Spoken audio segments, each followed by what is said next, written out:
Dalam kehidupan modern, uang memegang peranan penting yang tidak bisa diabaikan. Meskipun sering dikatakan bahwa kebahagiaan tidak bisa dibeli dengan uang, kenyataannya adalah bahwa uang memberikan kita kebebasan untuk memilih dan memenuhi kebutuhan hidup.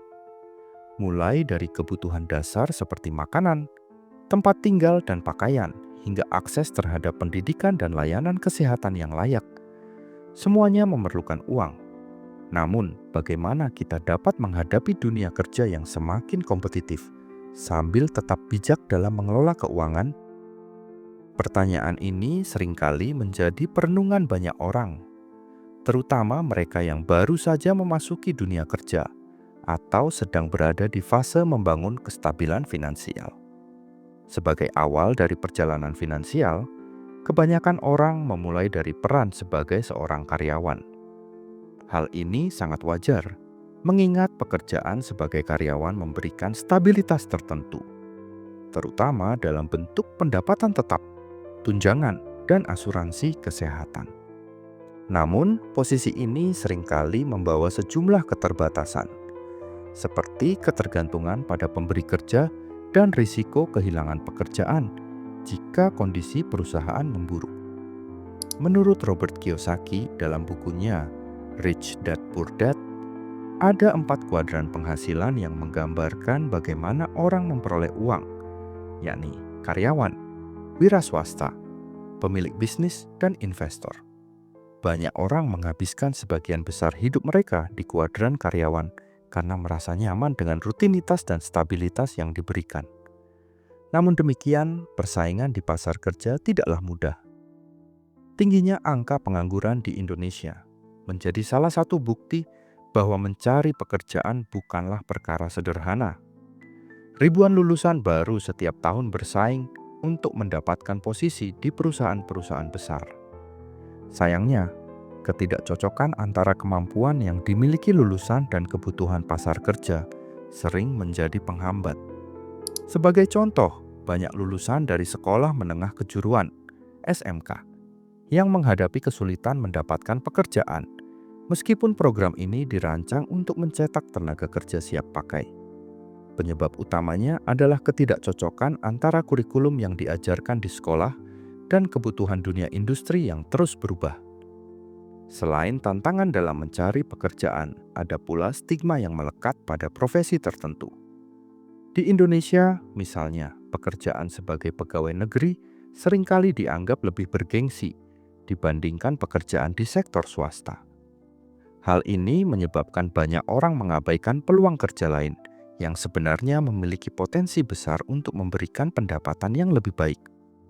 Namun, hanya mendapatkan pekerjaan saja tidak cukup. Setelah seseorang memperoleh penghasilan, muncul tantangan berikutnya, yaitu bagaimana cara mengelola uang dengan bijak. Banyak orang merasa bahwa penghasilan mereka tidak pernah cukup, meskipun mereka sudah bekerja keras.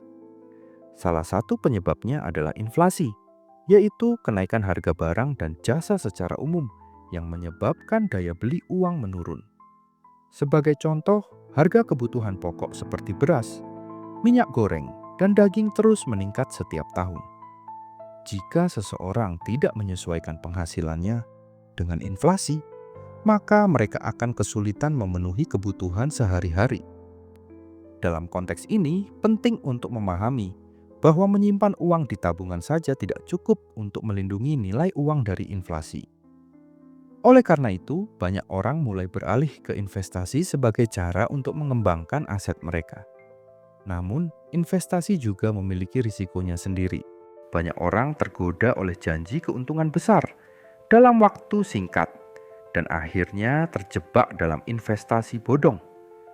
Untuk itu, penting bagi setiap individu untuk memahami produk investasi yang mereka pilih dan melakukan diversifikasi agar risiko dapat diminimalkan. Selain itu, gaya hidup konsumtif menjadi tantangan besar dalam mengelola uang. Media sosial seringkali menjadi pemicu, di mana banyak orang merasa perlu untuk mengikuti tren atau tampil mewah agar terlihat sukses. Akibatnya, banyak orang yang menghabiskan uang mereka untuk barang-barang yang sebenarnya tidak dibutuhkan, hanya untuk memenuhi ekspektasi sosial.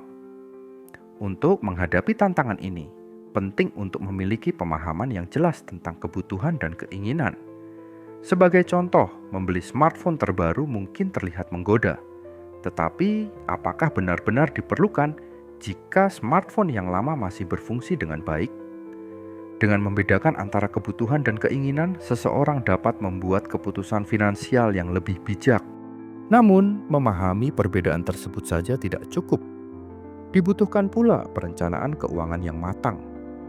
Salah satu langkah awal yang dapat dilakukan adalah dengan membuat anggaran bulanan. Anggaran ini akan membantu seseorang untuk melacak pengeluaran mereka dan memastikan bahwa mereka tidak menghabiskan lebih dari yang mereka hasilkan.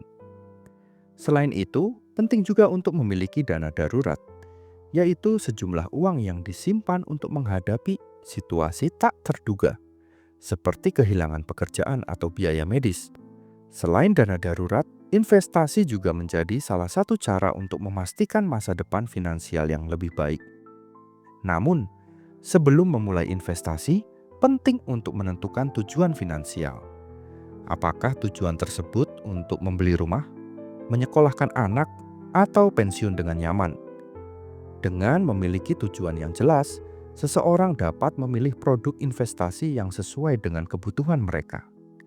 Pendidikan finansial juga memainkan peran penting dalam membantu seseorang mengelola uang mereka dengan lebih baik.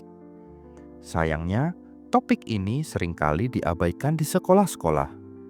Banyak orang dewasa yang tidak tahu bagaimana cara mengelola utang, memahami bunga, atau membuat rencana keuangan jangka panjang. Untuk itu, penting bagi setiap individu untuk terus belajar dan meningkatkan literasi finansial mereka. Sebagai tambahan, teknologi juga dapat menjadi alat yang membantu dalam mengelola keuangan. Saat ini, banyak aplikasi yang dirancang untuk membantu seseorang melacak pengeluaran mereka, membuat anggaran, dan bahkan berinvestasi. Dengan memanfaatkan teknologi ini, seseorang dapat lebih mudah mengontrol keuangan mereka dan membuat keputusan yang lebih baik. Namun, pada akhirnya, yang paling penting adalah kesadaran bahwa pengelolaan keuangan adalah perjalanan jangka panjang. Tidak ada solusi instan untuk mencapai kestabilan finansial. Dibutuhkan disiplin, kesabaran, dan komitmen untuk terus belajar dan beradaptasi dengan perubahan.